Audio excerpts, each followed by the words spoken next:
सहारा प्रणाम। मैं हूं भूपेश कोहली। सहारा समय के इस खास कार्यक्रम बड़ी बहस में आप सभी का स्वागत है। बजट 2021 कितना उभरेगी अर्थव्यवस्था। मोदी सरकार ने 6 स्तंभों वाले जिस आत्मनिर्भर भारत की रूपरेखा 1 फरवरी को पेश की है, उससे भारत को आगे ले जाने की बात कही गई है। साथ ही सरकार ने पैसे जुटाने के लिए विनिवेश को बढ़ावा देने की भी बात कही है। लेकिन विनिवेश में तमाम उन कंपनियों को भी शामिल किया गया है जो सरकार के खजाने में सोना उगल रही हैं, जैसे कि बीपीसीएल।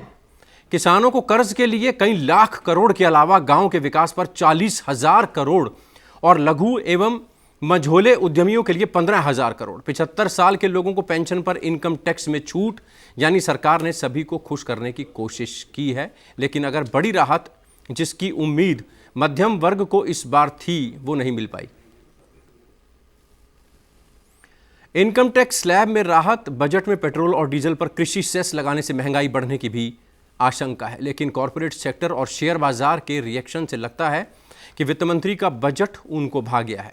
लेकिन किसान और कांग्रेस दोनों ने इसे बकवास, बेकार, बेबुनियाद बजट करार दिया।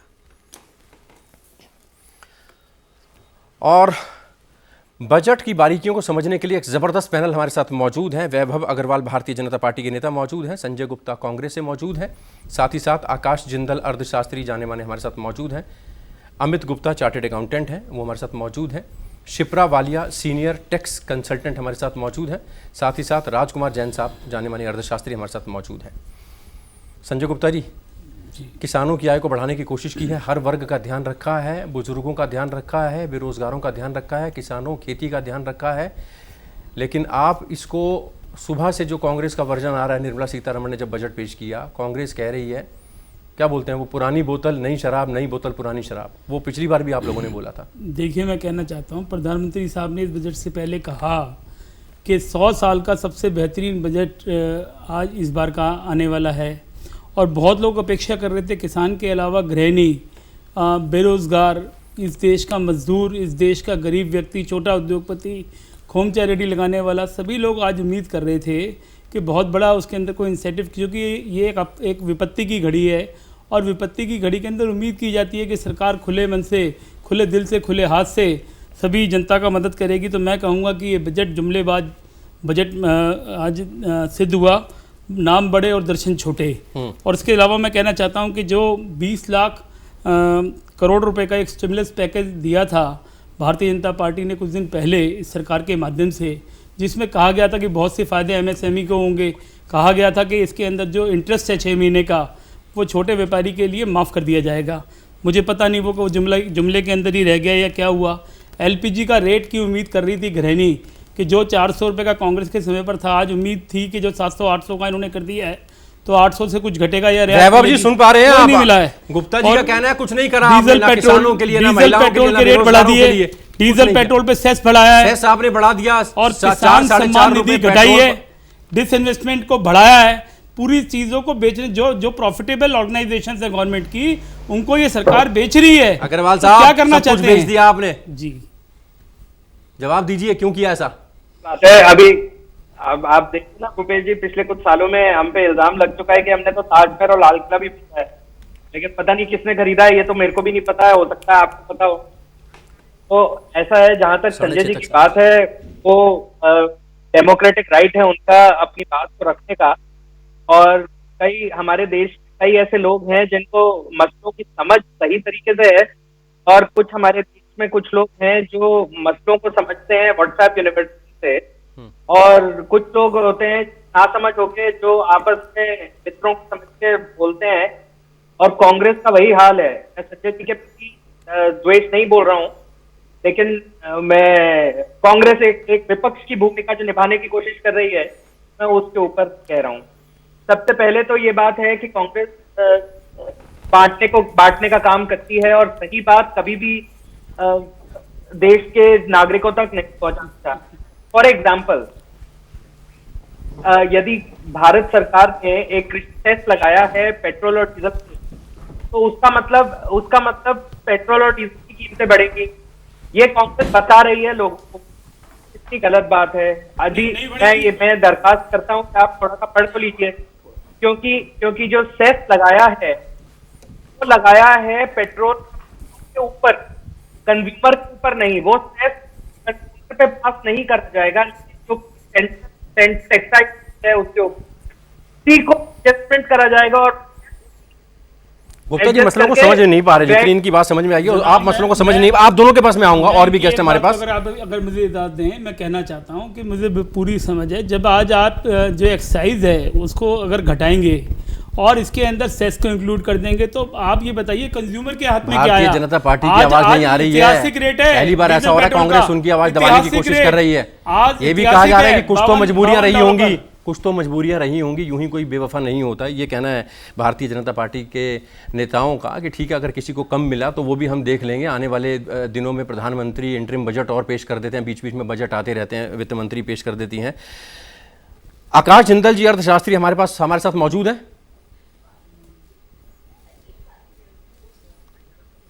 अमित गुप्ता जी, रियल एस्टेट की अगर बात करें तो ये एक ऐसा स्टेट है जिसको अछूता नहीं रहा है। अगर कोरोना काल में देखें तो ये स्टेट बड़ा बैकफुट पर चला गया, इसको उबारने की तमाम कोशिशें की जाए, क्योंकि यहीं से स्टील्स की बात करें, सीमेंट की बात करें, कई ऐसी इंडस्ट्रीज़ होती हैं, कई ऐसी लेबर्स होती हैं जिनको बड़े पैमाने पर रोज़गार भी उपलब्ध होता है।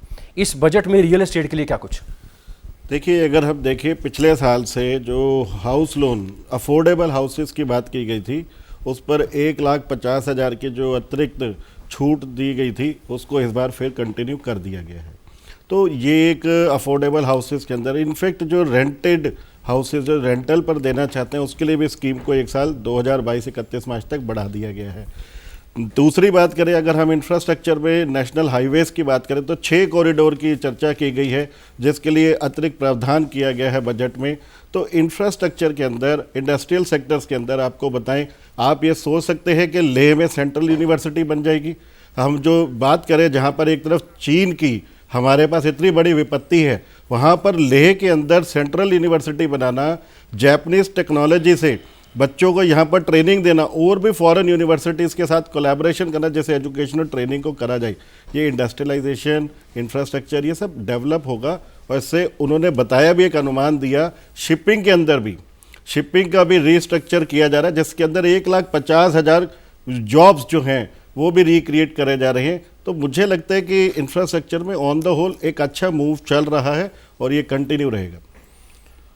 रियल एस्टेट पर जैन साहब, आप क्या समझते हैं कि जितना होना चाहिए था उतना हो पाया है रियल एस्टेट की, अगर इस पॉइंट पर हम अगर बात करें तो? नहीं, जहाँ तक रियल एस्टेट की बात है, जितना होना चाहिए था उतना नहीं हुआ है, क्योंकि सरकार के पास अब की बार पेंडेमिक सिचुएशन की वजह से कुछ लिमिटेशंस थी, क्योंकि टैक्स रिकवरी भी अपने आप में एक काम है, उसका खर्चा भी एक काम है। हमारा देश उभरती हुई अर्थव्यवस्था है, जिसको कि अब 5वें नंबर पर है और 30वें नंबर पर जाना है, और 5 ट्रिलियन की जो इकोनॉमी है, अगर उसके टारगेट को अचीव करना है तो उसके लिए हमें जो इंफ्रास्ट्रक्चर को है डेवलप करने की, जो हमारी मांग, पहले से भी मांग क्या देश की डिमांड है, पूरे देश की वो रही है, तो उस पर इन्होंने बहुत पैसे खर्च करे। दूसरी बात आती है हेल्थ की, हेल्थ में भी बहुत खर्चा करा है। तो इसी प्रकार जो अफोर्डेबल हाउस की जो बात थी, जो इनको मिलना चाहिए था, सिर्फ इतना ही मिल पाया है कि जो 1.5 लाख रुपए की जो लिमिट थी, एक्स्ट्रा एडिशनल जो एग्जम्पशन थी, वो इस साल इन्होंने कंटिन्यू कर दी है। इसका अर्थ ये है कि अगर हमारा इसमें रियल एस्टेट में बहुत ज़्यादा कुछ बढ़ेगा नहीं तो कम से कम घटेगा भी नहीं। शिप्रा, आपसे समझना चाहेंगे टैक्स से रिलेटेड, क्योंकि 75 साल से ऊपर के जितने भी लोग हैं उनको ITR नहीं भरना होगा, एक राहत की खबर। लेकिन मध्यम वर्ग, जो मिडिल क्लास, जो सैलरीड क्लास है, उनकी नौकरियां चली गई पेंडेमिक में, उनको सैलरी आधी अधूरी मिलने लगी, उनके ऊपर EMIs का बोझ है, किसी तरह की उनको रियायत उस वक्त भी नहीं मिली। ऐसे में उनको ये उम्मीद थी कि 3 से कुछ स्लैब जो है वो बढ़ेगा, नहीं बढ़ा, ये कहीं ना कहीं उदास करने वाला। बिल्कुल।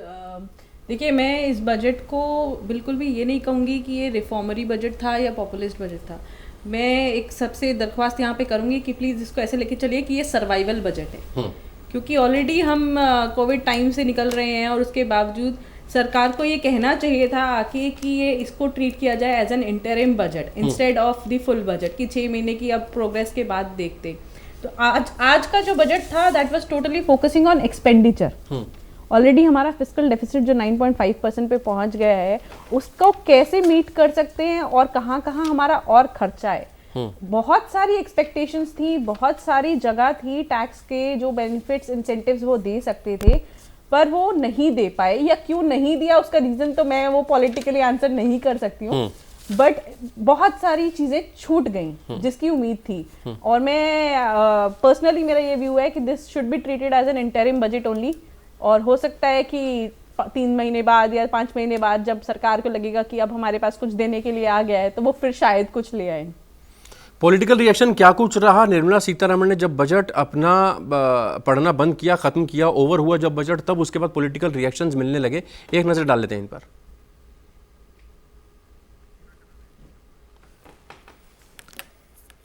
Maximum governance.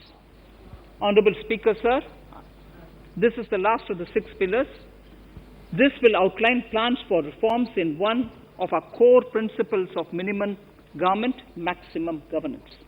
We have taken a number of steps to bring reforms in tribunals in the last few years for speedy delivery of justice. यह बजट उन सेक्टर्स पर विशेष रूप से केंद्रित है जिनसे वेल्थ और वेलनेस दोनों ही तेज गति से बढ़ेंगे, जान भी जहान भी।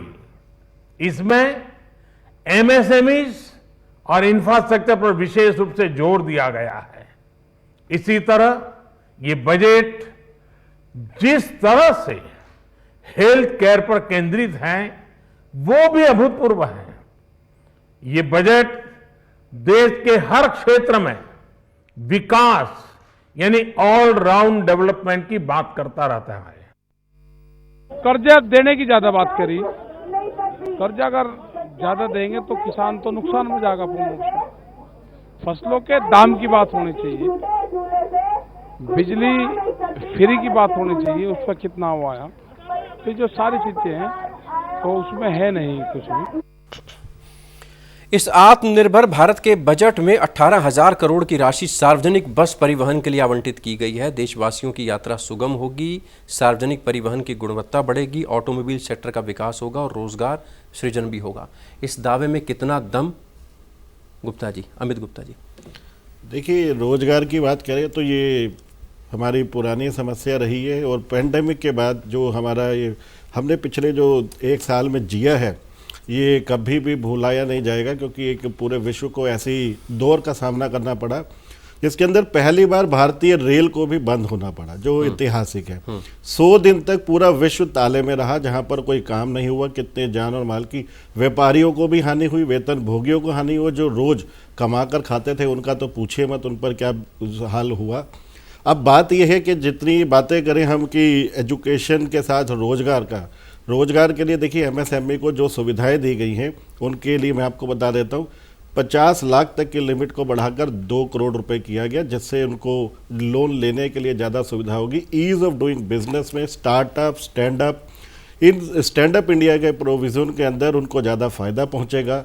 रोजगार की बात करें तो ये जो छोटे छोटे उद्योग, अगर एक उद्योग 4 से 5 लोगों को आय रोजगार देता है तो और 5 लाख रोजगार इस तरह की व्यवसायिक इकाइयाँ खुलती हैं, तो आप सोचिए कि 25 लाख लोगों को रोजगार प्राप्त हो सकता है एक क्षेत्र में। तो निश्चित तौर से इसका एक विजन अच्छा है, लेकिन देखना ही होगा क्या ये इसी तरीके से क्रियान्वित हो पाएगा 1 साल में। गुप्ता जी, सीड्स डाली गई हैं, बीज बोए गए हैं, उसके बाद पौधे निकलेंगे, पेड़ बनेगा, फल आएंगे, फूल आएंगे। धैर्य रखने की ज़रूरत है, धैर्य नहीं रख पाते आप लोग। ये भारतीय जनता पार्टी आप लोगों को कहती है कि आप धैर्य तो रखिए, होगा सब होगा। इतने बड़े पेंडेमिक से निकल कर आए हैं, तमाम योजनाएं हैं उसको इम्प्लीमेंट कर रहे हैं। और कोई देश होता और कोई सरकार होती तो हाथ पांव खड़े हो जाते। तो मोदी जी के नेतृत्व में सशक्त भारत की सरकार है जो देश को आगे बढ़ा रही है। इस पर जवाब ये बीजेपी कहती है। जी, मुझसे आपसे जी मैं कहना चाहता हूँ, देखिए दरअसल बात क्या है, जब से सरकार बनी है, आज आपने कहा कि बीज जले, तो 7 साल में तो इनके बीज ही डले हैं, तो पता नहीं कितने सालों में, 50 साल में फसल होगी, मुझे समझ में नहीं आ रहा है। तो इसका मतलब आप मान रहे हैं 50 साल तक राज करेंगे की सरकार है? नहीं, जिस तरह से हम विवेचना कर रहे हैं, देखिए ये सदमों की सरकार है। पहले सदमा आया नोटबंदी का, फिर सदमा आया जीएसटी का, अब ये सदमा चल रहा है किसान आंदोलन का। पैंडेमिक्स की अगर हम बात कर ले, फिर भी जीत रहे हैं। 27 दिन के लिए प्रधानमंत्री साहब ने समय मांगा था देश से कि आप मुझे 27 दिन दे दीजिए। फिर भी जनता जिता रही है, नोटबंदी की बात कर रहे हैं, लॉकडाउन की बात कर रहे हैं, फिर भी विषय सारा देश जानता है। तो मैं उससे अगली बात पे आना चाहता हूँ, जहां पर हार रहे हैं। अगर मुझे 1 मिनट आप दे दें। बहुत सारे अभी बताया स्टैंड अप इंडिया, ये इंडिया वो इंडिया, भूल गए स्वच्छ भारत भूल गए हैं। अगर इन्होंने बात की थी 100 स्मार्ट सिटीज़ की, आप देखिए क्या हालात हैं। इन्होंने कहा था बुलेट ट्रेन, कहाँ है वो बुलेट ट्रेन? इन्होंने कहा था, देखिए किस तरह से जीडीपी का हालात इस पैंडेमिक से पहले इन लोगों ने कर दिया। आप देश की अर्थव्यवस्था को देखिए, 5 ट्रिलियन की बात अभी जैन साहब कर रहे थे, मुझे हंसी छूट रही थी। वो नमक जो है, उनके जो गरीब आदमी है और जो समझता है इसको उद्योगपति वे छोटा व्यापारी, उसके ऊपर नमक का काम, जले पे नमक का काम करता है जब हम 5 ट्रिलियन सुनते हैं। और इस देश के अंदर किस तरह से आज गोल्ड सिल्वर के ऊपर से आज हटा दिया गया है टैक्स वगैरह। अरे भाई, आपने गोल्ड सिल्वर का टैक्स का रेट घटा दिया, जब समय आया गोल्ड सिल्वर बेचने का आप टैक्स घटा रहे हैं, खरीदने का समय आएगा फिर बढ़ा देंगे। 40 साल से आप देखिए नौकरी के अंदर बेरोजगारी दर सबसे ज़्यादा है आज की डेट में, और 9.5 का जो है फिजिकल डेफिसिट है, मैं समझता हूँ ये भी ऐतिहासिक है।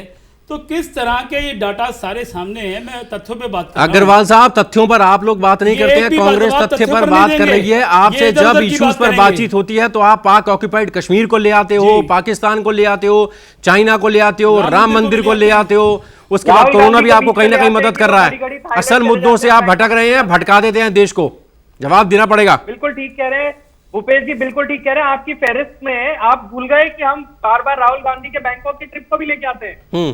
भूल रहे हैं आप। आपकी फेहरिस्त लंबी है, मैं मदद कर रहा हूं आपको। तो देखिए, ऐसा है कि संजय जी के भाव को मैं समझ सकता हूं और उनकी पार्टी के भाव को मैं समझ सकता हूं। बाकी विद्वानों ने बिल्कुल सही बात कही, सबके अपने अपने मत हैं, लेकिन कोई भी विद्वान ये नहीं कह सकता सरकार को कटघरे में खड़ा कर सकते। तो देखिए, विद्वान जहां पे विद्वान की बात 5 ट्रिलियन पे जवाब देंगे, ज्ञान की बात आए, 5 ट्रिलियन मैं आ रहा हूं, बता दीजिए ना, आप बाद में क्यों बता दीजिए, सब पूछ रहे हैं 5 ट्रिलियन। नहीं, एक एक करके हाँ, बोलिए। तो देखिए, ऐसा है कि पिछले 7 साल जहां तक हमने बीज बोए, वहां पे बीज का ऐसा है कि बीज के रिजल्ट क्या है।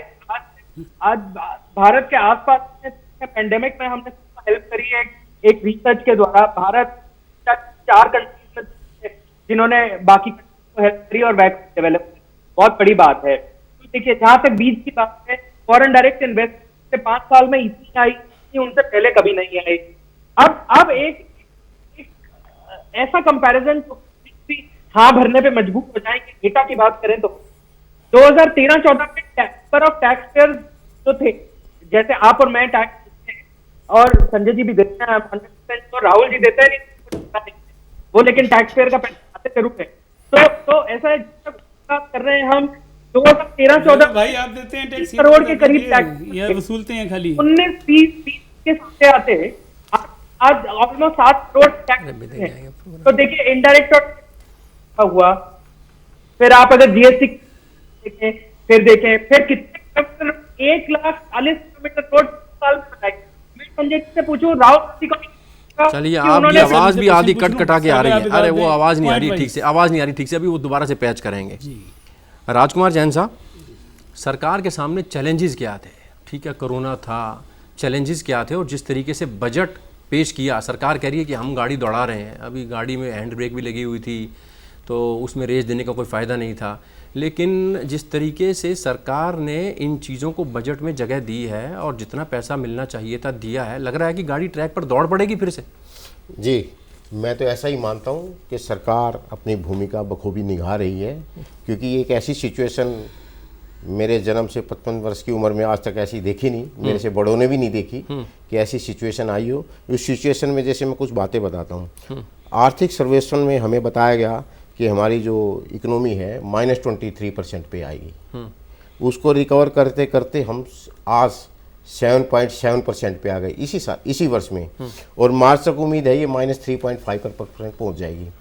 तो जिस प्रकार से हम डाउन गए थे, उसी हिसाब से हमने रिकवरी भी की। ये रिकवरी सरकार की कहें, उसके मैनेजमेंट भी कहें, या हमारे भारतीय जो जुझारू हमारा युवा है, जो हमारे साथी हैं, एडवोकेट्स हैं, व्यापारी हैं, इंडस्ट्रिस्ट हैं, ये सब की मेहनत का परिणाम है। किसान हैं, तो ये सब की रिकवरी हुई है। अरे रिकवरी पे चल पड़ी है। तो रिकवरी में जो इंफ्रास्ट्रक्चर में जो पैसा डाला जा रहा है, और हेल्थ में हम एक भी पीपीई किट नहीं बनाते थे, आज हम इंटरनेशनली इंडिपेंडेंट किट बना रहे हैं। उसके अलावा हम एक्सपोर्ट भी कर रहे हैं। जो हमारा रिसर्च, जो हम मानते थे इंडिया का रिसर्च कमज़ोर है, हमने सबसे पहले अपनी कोवैक्सीन जो है या जो 2 वैक्सीन जो आई हैं हमने तुरंत रिसर्च करके बनाई, ये हमारे देश की मजबूती है और देश इस लाइन पे चल चुका है। मैं तो ये समझता हूँ कि सरकार भी इसमें सहयोग कर रही है, तो ये हमें आगे लेके ही जाएगा।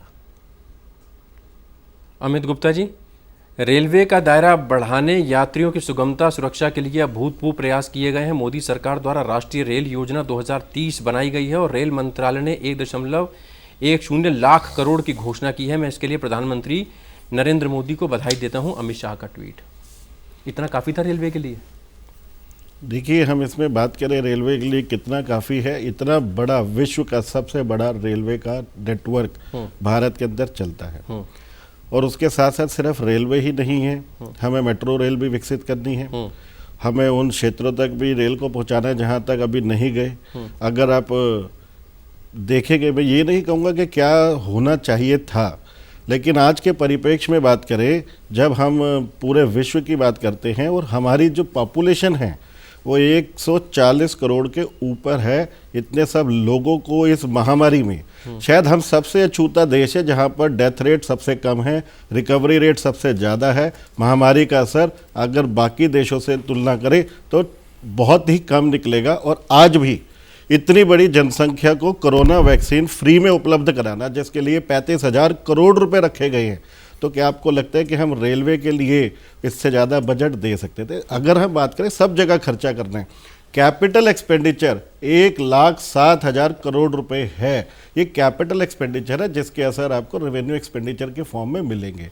तो ये 1 साल में मुझे लगता है ठीक है। और जहाँ पर हम बात करें 137% की बजट के खर्चों की वृद्धि दर है। तो और उसके साथ साथ आपको बताएं, ऐसा नहीं कि मैं ये बोलूँ कि सरकार ने सिर्फ खर्चे करे तो दिल खोल के करे। जीएसटी के रूप में सरकार ने खुद बजट में माना है कि उनकी रिकॉर्ड कलेक्शन हुई है। इनकम टैक्स, डायरेक्ट टैक्सेस में उन्होंने रिकॉर्ड रिटर्न्स 8 करोड़ से ज़्यादा रिटर्न्स इस बार प्राप्त किए हैं। तो ये भी एक असर है कि कहीं ना कहीं रिकवरी और कहीं से लीगल फ्रेमवर्क में भी बहुत सुधार करे जा रहे हैं। तो कुल मिलाकर देखें तो एक सही दिशा है, पर अब वो सही दिशा कितनी कारगर सिद्ध होती है। अब पेंडेमिक जैसे सिचुएशन दोबारा विश्व में ना, इसके लिए आपका कंटीजेंसी रिजर्व भी उन्होंने इंस्टेट किया है जो भी 5 गुना है। तो ये सब चीज़ें तो हमें करनी पड़ेंगी ना। शिप्रा, इनकम टैक्स स्लैब में कोई परिवर्तन नहीं, मिडिल क्लास पर कोई बोझ नहीं डाला गया, ये सरकार दिखाने की कोशिश कर रही है, लेकिन जेब में कहीं ना कहीं डाका डाला गया। चुपके से पेट्रोल डीजल पर उपकर लगा दिया गया। ये कहीं ना कहीं महंगाई बढ़ाएगा। ये कहीं ना कहीं सैलरीड क्लास जो हैं, जो लोग ऑफिस जा रहे हैं अपनी गाड़ियों से, मोटरसाइकिल से, उन पर भी कहीं ना कहीं बोझ पड़ेगा और कहीं ना कहीं बजट बिगड़ेगा उनका। देखिए, मैं इसमें आपको पहले बताती हूँ सरकार ने किया क्या है। जो एग्री सेस लाए हैं जिसकी वजह से ये अब सब बोल रहे हैं कि बढ़ गया है, एग्री सेस जो आया है वो कस्टम ड्यूटी के अंदर आया है, as a part of custom duty. और ये बढ़ाने के बाद उन्होंने बेसिक कस्टम ड्यूटी को डिक्रीज भी कर दिया है। तो आप ये कह सकते हैं ये काउंटर बैलेंसिंग एक्टिविटी हो गई है सरकार की, ना कुछ बढ़ा ना कुछ घटा। तो इसीलिए बार बार सरकार ये क्लेम करने की कोशिश कर रही है कि कंज्यूमर के ऊपर या जो एंड यूजर है उसके ऊपर कोई भी लोड नहीं पड़ेगा, क्योंकि उन्होंने एक जगह से उठाया दूसरी जगह पे डाल दिया है। तो इसका असर कोई, मैंने आपको पहले भी बोला, ये सर्वाइवल बजट है। दिस इज एक्सपेक्टेशंस बहुत थी। खुद सरकार ने बोला कि दशक 100 सालों में ऐसा बजट नहीं होगा, दशक का पहला बजट है। कहने की जरूरत पड़ेगी 100 सालों में ऐसा कोई बजट नहीं आया होगा, ऐतिहासिक बजट होगा। 100 सालों में पैंडेमिक नहीं आया था। हर 100 साल में एक बार इतना डाउनफॉल नहीं था। जो 9 महीने अगर सरकार ने खींचे, अगर वो अपना क्लेम करने लग जाए कि हमने सबको फूड प्रोवाइड करा, नवंबर तक एमएसएमई लोन्स दिए, बहुत सारी और 5 बीच में अलग अलग वो बजट एक्टिविटीज बजटरी लेके आते रहे, तो वो सब उन्होंने अदर देन बजट जाके दिया। तो उनके लिए भी एक लिमिटेशन हो गई। फिर भी आप देखेंगे आपका सेंसेक्स आज बहुत ऊपर गया बजट के बाद, क्योंकि जो उन्होंने थोड़े बहुत इंसेंटिव्स दिए उसकी वजह से बाहर से एफडीआई, एफपीआई, वो कुछ रिलैक्सेशंस उनको मिली, जिसकी वजह से फंडिंग आएगी। उन्होंने फिस्कल डेफिसिट कम करने की कोशिश की। उन्होंने अनाउंस किया कि एलआईसी का आईपीओ लाया जाएगा। एलआईसी सरकार की सबसे बड़ी एसेट है, सबसे बड़ी प्रॉफिटेबल पीएसयू है। जिस दिन उसका आईपीओ आएगा, they will try to reduce the fiscal deficit. Amit Gupta ji, अगर शेयर मार्केट की बात करें तो कोई लेना देना होता है बजट से? सर, क्यों नहीं होता। शेयर मार्केट किन लोगों से बनता है? निवेशकों से बनता है, व्यापारी वर्ग से बनता है। व्यापारी अपना पैसा जुटाता है, पूंजी जुटाने का काम करता है शेयर बाजार से। और शेयर बाजार में कौन इन्वेस्ट करता है? शेयर बाजार अगर चढ़ गया तो इसका मतलब फाइनेंस मिनिस्टर के बजट को उन्होंने सराहा, वो वेलकम किया।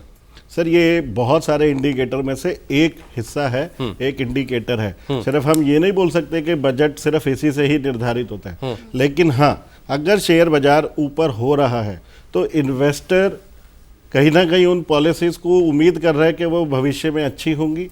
और जितने जो रिजल्ट 50 साल के अगर हम बात करें सेबी के लिए करे गए, सेबी को एक रेगुलेटर बनाया गया, पुराने कानूनों को उसमें बर्ज किया जा रहा है। गोल्ड और सिल्वर के लिए जिस प्रकार के स्टॉक और वेयर हाउसेस की नई स्कीम लाई गई सेबी को, उसके लिए भी कमोडिटी मार्केट के लिए रेगुलेटर डिक्लेयर किया गया। इन्वेस्टर चार्टर एक्ट की बात करेगी, इन्वेस्टर चार्टर लेकर आएंगे, तो ये कुल मिलाकर सारे इस बात के संकेत हैं आने वाले समय में निवेशकों का कंपनियों पर भरोसा बढ़ेगा। और देखिए कंपनियों को क्या है, टैक्स में छूट मिल गई, लोन आसानी से मिल जाएगा, पूंजी जुटाने में जो रीस्ट्रक्चर ऑफ फंड्स हैं, रिक्रिएशन ऑफ फंड्स हैं, उसमें ईज ऑफ डूइंग बिजनेस होगा। एफडीआई के लिए उन्होंने प्रोविजन बनाए, फॉरेन जो इन्वेस्टमेंट्स हैं उसको लाने के लिए और अट्रैक्टिव अरेंजमेंट्स किए जा रहे हैं। तो कुल मिलाकर एक दिशा की बात है। अगर हम बात करें कि अभी रिजल्ट भी चाहिए, जिस प्रकार से आप बार बार पूछ रहे हैं, बजट में मिला नहीं। देखिए बजट में क्या है, शायद हम लोगों को एक आदत है कि तुरंत आज ही 2 से 4 हज़ार रुपये जेब में डाल दो। लॉन्ग टर्म मत सोचिए, आज 2000 मिल गए, भविष्य के 2 लाख रुपए नहीं चाहिए, आज 2000 रुपये चाहिए। तो 2000 को लेने से कोई फायदा ज़्यादा नहीं होगा। हमें 5-10 साल बाद आप एनवायरनमेंट के लिए सोचिए, 1500 करोड़ रुपए सिर्फ क्लाइमेट के लिए खर्चे गए। हेल्थ पर अगर हम बात करें, ऐसी पेंडेमिक सिचुएशन दोबारा आ गई और मान लिया उसको भारत में ही असर पड़ गया, तो इतनी बड़ी जनसंख्या को कौन संभालेगा? अगर दोबारा भारत बंद करना पड़ा तो क्या होगा?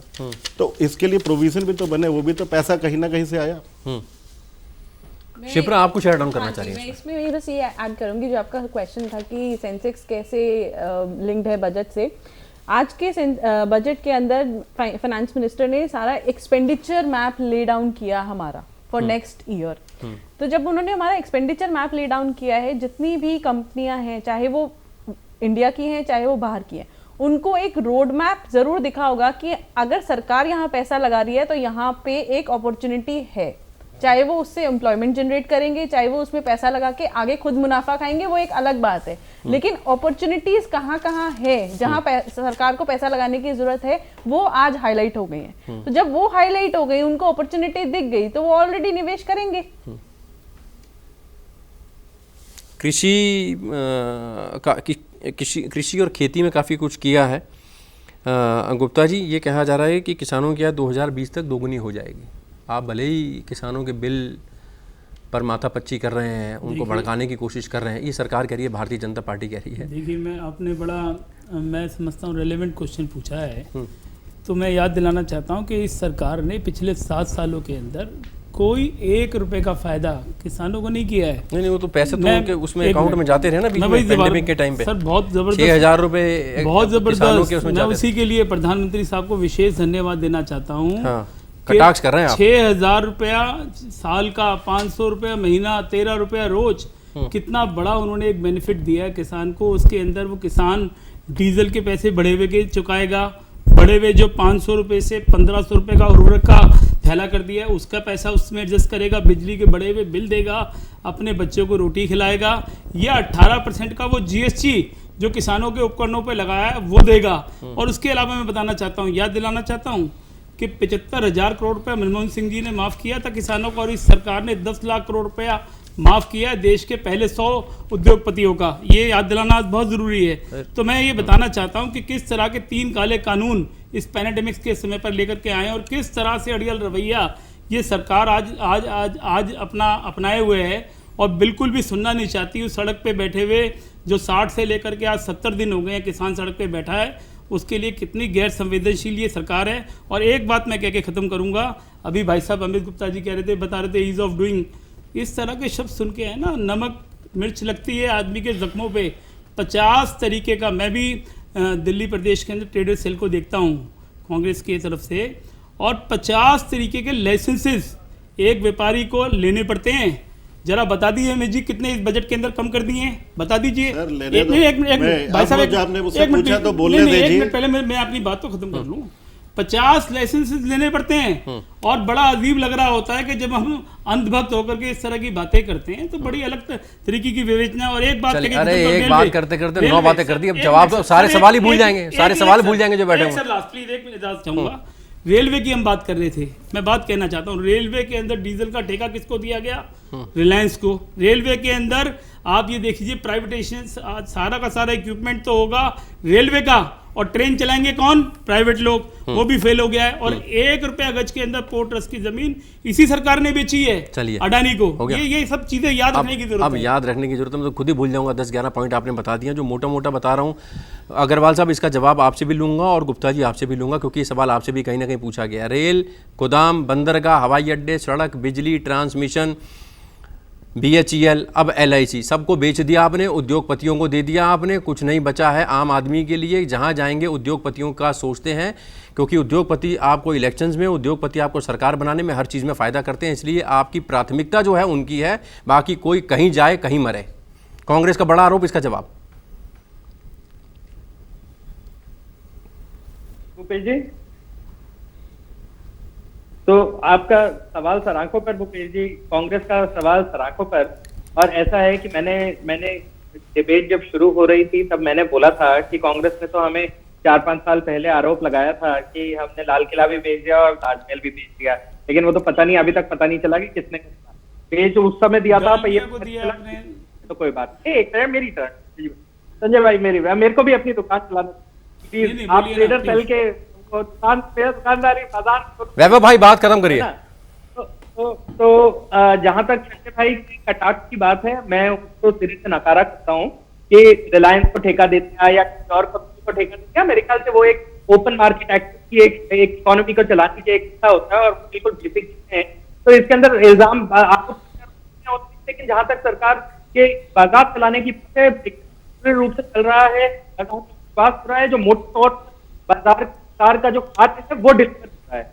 अब जहां तक अगर हम देखें संजय भाई का एक छोटा सा कि वो ट्रेडर सेल देखते हैं, मैं उनका सम्मान करता हूं, और 50 तरह के लाइसेंसेस होते हैं। संजय भैया से मैं दरखास्त करूंगा, वो केंद्र सरकार के ऊपर, ये बजट जो है ये भारत सरकार का है, लेकिन उनके जो 50 लाइसेंसेस हैं वो भारत सरकार के लाइसेंसेस नहीं है, वो दिल्ली प्रदेश से धंधा करने के लिए प्रदेश के लाइसेंसेस होते हैं।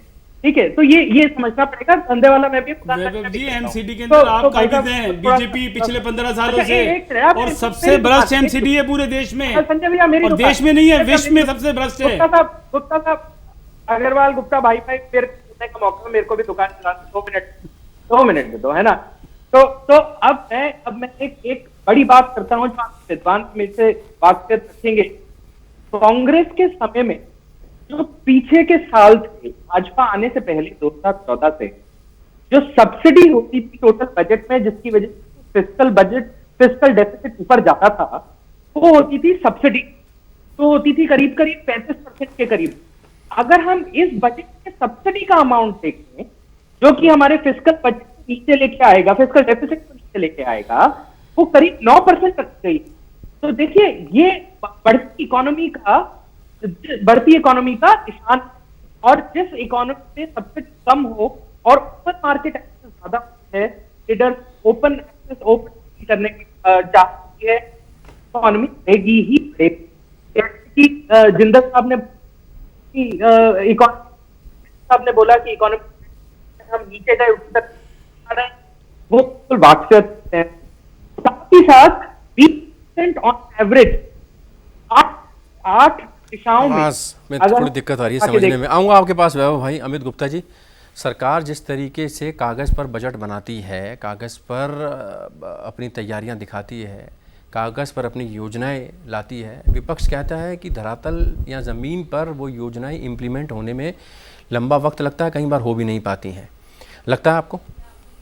सर देखिए, निश्चित है कि जब एक आदमी कोई काम करेगा तो वो कुछ सफलतापूर्वक खत्म होंगे, कुछ असफल हो जाएंगे, कुछ में थोड़ी सी सफलता हासिल होगी, इसमें कोई संदेह नहीं है। सब लोग आदमी हैं और प्रयास कर रहे हैं। आपको कहीं प्रयास की कमी लगी हो क्या? कोरोना में किसी को लगा हो स्वास्थ्य सुविधाएं नहीं हुई, क्या किसी को लगा हो जरूरी सामान नहीं पहुंचा, ऐसा बहुत कुछ हो सकता था। रही बात जो मेरे से सवाल पूछा था हमारे भाई जी ने कि 50 लाइसेंस आप 50 लाइसेंस की बात करें, आज से 5 से 7 साल पहले आपको घंटों लाइन में लगने के बाद एक लाइसेंस मिलता था और कई चक्कर लगाने पड़ते थे। आज केवल आप ऑनलाइन आवेदन करते हैं, 2 से 3 दिन के अंदर वो आपका लाइसेंस आ जाता है। भले वो इनकम टैक्स से संबंधित हो, वो जीएसटी से संबंधित हो, वो प्रदूषण से संबंधित हो, वो फूड एंड सेफ्टी से संबंधित हो, वो किसी भी और प्रकार के लाइसेंस हो। आप व्यापारी से पूछिए, आप भी व्यापारी संघ से आते हैं, शायद मुझे लगता है कि 1-2 जगह कोई प्रॉब्लम है तो मैं नहीं सबको एड्रेस कर पाऊंगा, लेकिन पूरे अगर भारत की बात करें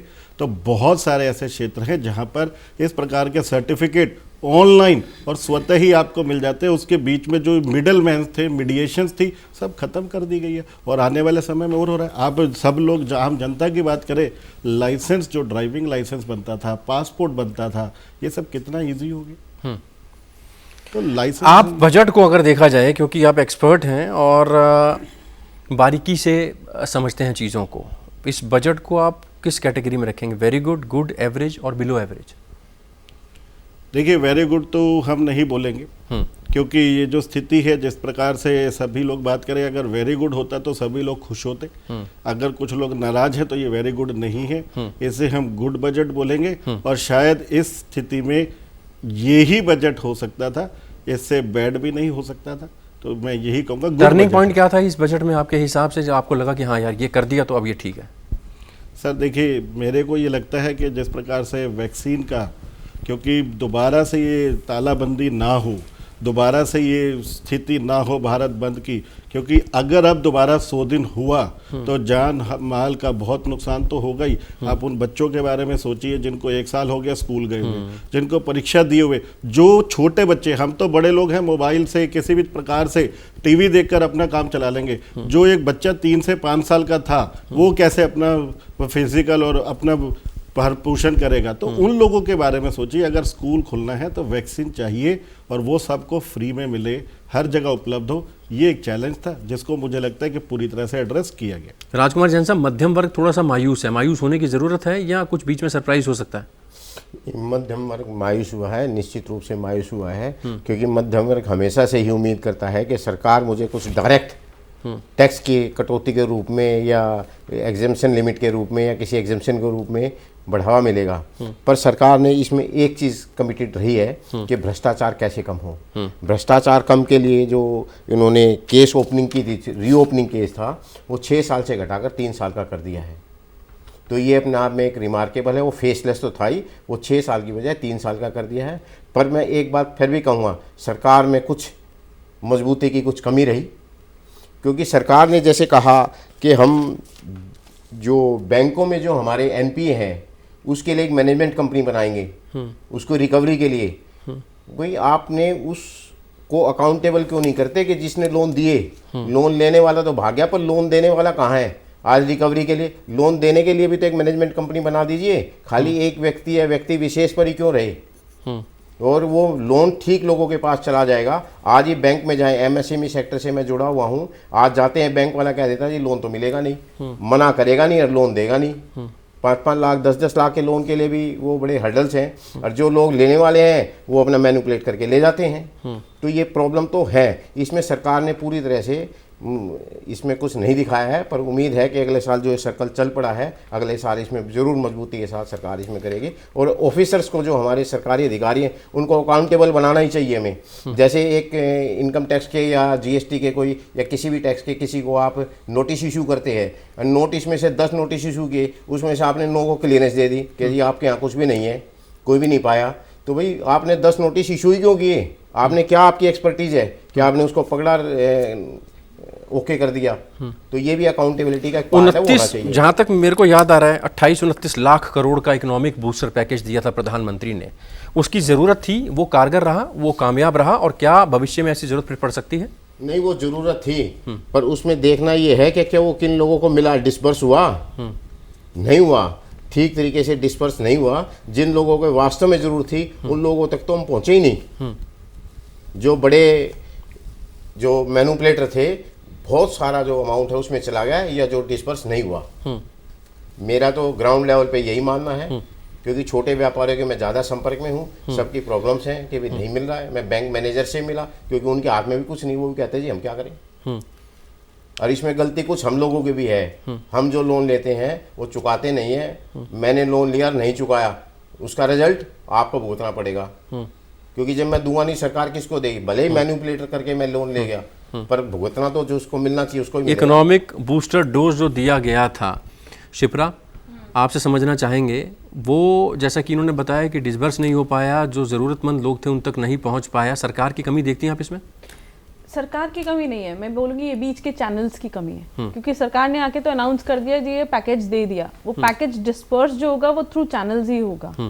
एक बहुत अच्छी चीज़ सरकार ने की, अगर आप ये मेरे साथ बैठे हैं जैन साहब ये बताएंगे कि इस बार जो MSME की स्कीम्स और लोन्स भी दिए, तो जो बीच में इंसेंटिव्स होते थे, जो छूट देते थे, सरकार ने कितनी सारी ऐसी पॉलिसीज दी कि जब आप रीपे कर देंगे उस लोन को पूरा, फिर आपको वो इंसेंटिव आपके खाते में आएगा, इंस्टेड कि आपको वो पहले ही माइनस कर दिया जाए।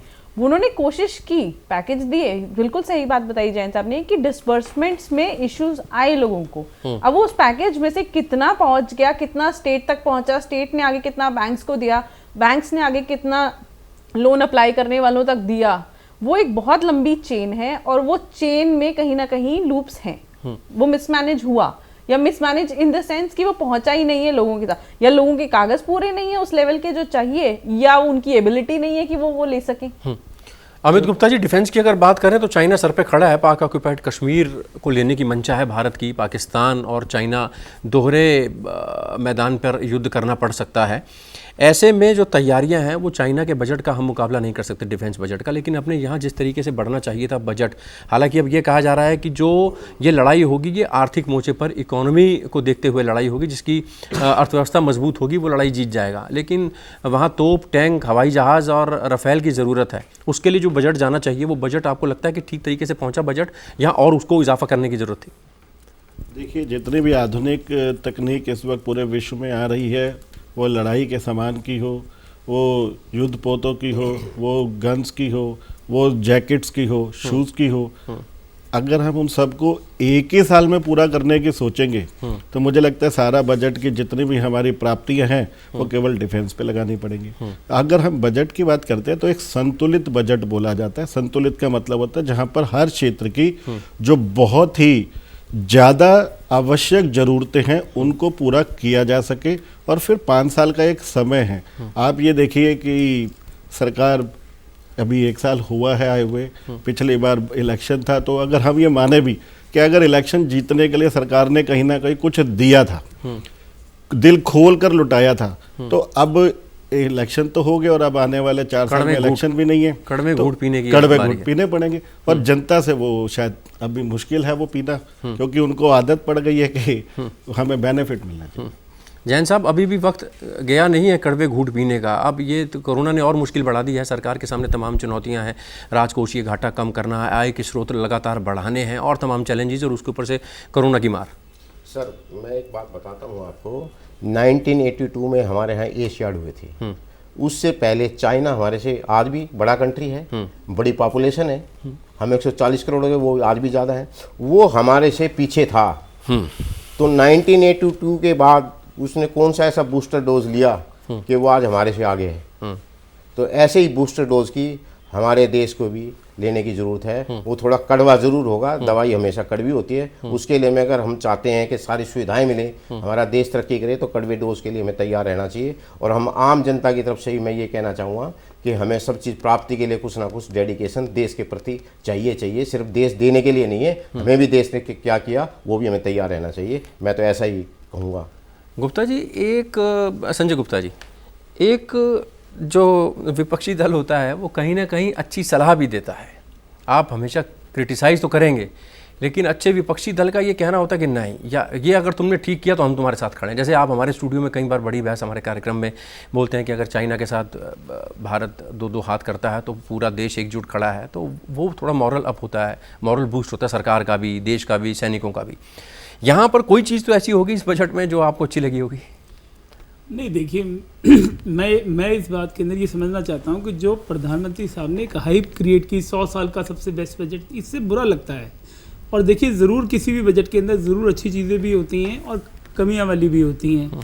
और चूंकि मैं यहाँ बैठा हूँ, चूंकि विपक्ष में हूँ, तो मेरा फ़र्ज़ है कि जो कमियाँ हैं उसके ऊपर भी मैं हाईलाइट करूँ, बहुत से लोग विपक्ष का ये फर्ज थोड़ी है कि कमियां हाईलाइट करें। विपक्ष का ये फर्ज है कि कमियों को बताए, देश को जागरूक करे, लेकिन साथ ही साथ जहां सरकार ने कुछ अच्छा किया है तो वहां पीठ भी थपथपा दे। देखिए, मैं कहना चाहता हूं कि अगर अच्छा गया, अब हम अटक गए यहाँ पर, अब आप बताएंगे अच्छा क्या है। मैं कहना चाहता हूँ किसान की एमएसपी के ऊपर चर्चा हम लगातार सुनते आ रहे हैं कि 1.5 गुना कर देंगे, 2 गुना कर देंगे। यदि कर दे तो बहुत अच्छी बात है, और हम इसके अंदर सुझाव देना चाहते हैं कि तीनों काले कानून जिनके फायदे के लिए बनाए हैं और वो मना कर रहे हैं तो निरस्त कर दीजिए, इसी सेशन में कर दीजिए। सुझाव की अगर बात करना चाहते हैं, अगर सुझाव की बात करना चाहते हैं, जीएसटी किसानों के उपकरणों पर से हटा दीजिए, क्योंकि ये अंदाता है, इससे कॉस्ट बढ़ेगी। इससे जब इसकी खेती की कॉस्ट बढ़ेगी, डीजल को अगर खेती के लिए प्रयोग किया जाता है उसके रेट कम किए जाने चाहिए। ये बहुत इंपॉर्टेंट है। ये तो किए जाने चाहिए, तो सरकार को आप सुझाव दे रहे हैं। इस बजट में अच्छा क्या था? बिल्कुल, मैं वही तो कह रहा हूँ, आपसे मैं पूछना चाहता हूँ, बताइए, निराशाजनक बजट है। आपने बताया कि ना तो किसी रक्षा के ऊपर पैसा बढ़ाया गया है, और किसान सम्मान निधि को 13% तक घटा दिया गया है, और बहुत सी चीजें इसके अंदर निराशाजनक हैं। और मुझे समझ में नहीं आ रहा कि किसी रोजगार के लिए इन्होंने क्या किया, मजदूर के लिए क्या किया, गृहिणी के लिए क्या किया। मैं सबसे इंपॉर्टेंट गृहिणी है कि बजट से उम्मीद होती है 50% की आबादी है हमारी और पूरे घर को संभालती है, क्या दिया आप बता दीजिए। और मैं ये जो भी हमारे एक्सपर्ट्स कह रहे त्वरित की बात नहीं है, विषय ये है कि जब बजट के अंदर 50% की आबादी गृहिणी की है, आपने कुछ दिया नहीं है। किसान अगर 60% 70% देश में है, उसको आपने कुछ दिया नहीं है, तो आप किस वर्ग को आप एड्रेस कर रहे हैं? केवल 100, 200, 300 लोगों की जो बड़े उद्योगपति हैं उनकी सरकार है। जैन साहब कुछ नहीं दिया, जैसे कांग्रेस कह रही है कि कुछ नहीं दिया, किसी को कुछ नहीं दिया, इस बजट में कुछ नहीं है, ये होना चाहिए, इनको ये कर देना चाहिए, लेकिन अच्छा कुछ नहीं है, ऐसा है क्या? बड़े उद्योगपति। मैं एक बात कहना चाहता हूँ, मैं आज ही एक अखबार की न्यूज़ में पढ़ रहा था कि हमारे देश में 954 बड़े उद्योगपति हैं, बड़े व्यापारी हैं। अगर उस पर 4% टैक्स की जो सेस है वो लगा दी जाए तो 2 लाख करोड़ रुपए मिल सकते हैं। यानी 954 लोगों पे 4% cess is equal to 2 lakh crore. ये क्या एक दिन में आ गए? क्या ये पिछले 70 साल की देन नहीं है? उसके लिए कौन जिम्मेदार था?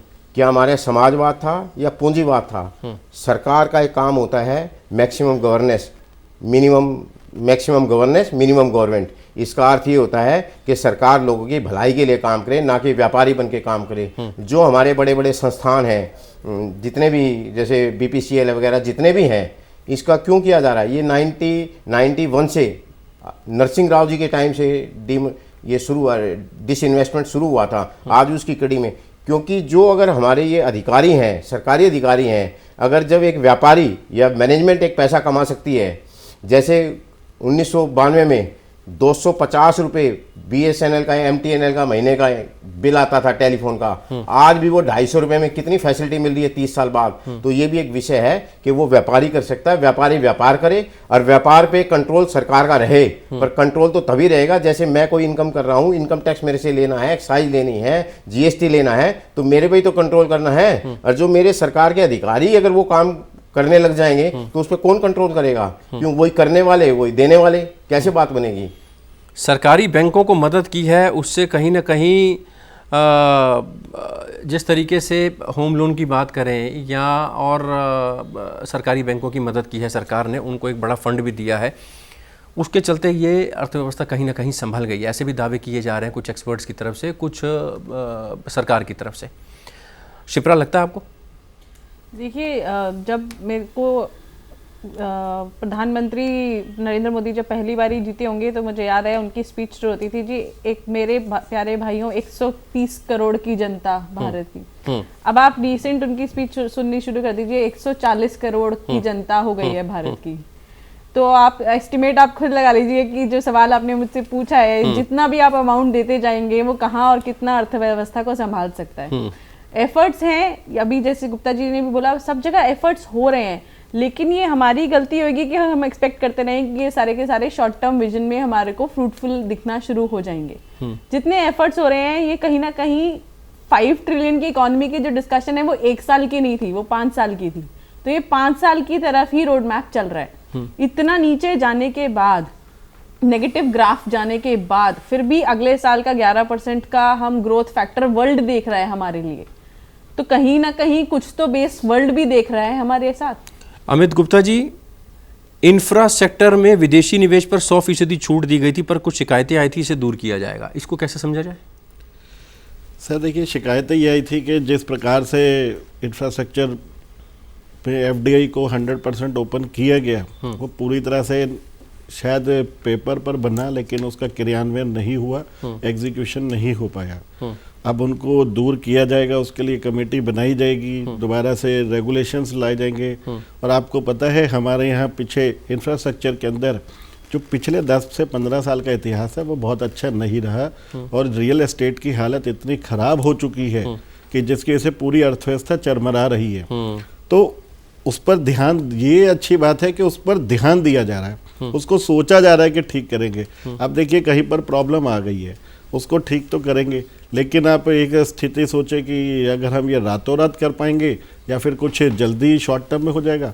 इंफ्रास्ट्रक्चर है जिसको बनाने के लिए 10, 15, 25 साल लगते हैं, तब जाकर कोई फैसिलिटी बनती है। तो उसमें समय, बहुत लंबा समय लगता है, और हमें उस समय तक पेशेंस रखना पड़ेगा। चलिए, हमने किसानों की आय बढ़ाने की कोशिश की, हर वर्ग का ध्यान रखा। वित्त मंत्री निर्मला सीतारमण का ये कहना था, प्रधानमंत्री ने पीठ थपथपाई है तमाम। अगर बीजेपी शासित राज्यों की बात करें तो उनके चीफ मिनिस्टर्स ने भी कहा है ज़बरदस्त बजट था, और इस कोरोना काल के बाद जिस तरीके से सरकार बजट को लेकर आई है, सभी वर्गों को कुछ ना कुछ देने की कोशिश की है, कहीं कमी रह गई है उसको आने वाले सालों में दूर किया जाएगा। लेकिन विपक्ष का कहना है कि मध्यम वर्ग, किसान, बेरोजगार, युवतियाँ, महिलाएं, इनके हाथ कुछ नहीं लगा है। फिलहाल बड़ी बहस में अभी के लिए इतना ही। वैभव अग्रवाल भारतीय जनता पार्टी से हमारे साथ बने रहे, बहुत शुक्रिया। संजय गुप्ता कांग्रेस से, Amit Gupta chartered accountant, Shipra Walia senior tax consultant और राजकुमार जैन साहब अर्थशास्त्री, आप तमाम मेहमानों का बहुत बहुत शुक्रिया। बड़ी बहस में अभी के लिए इतना ही। फिलहाल दीजिए इजाज़त, ब्रेक के बाद खबरों का सिलसिला जारी रहेगा। आप चलते रहिए सहारा न्यूज़ नेटवर्क के साथ। इजाज़त, सहारा।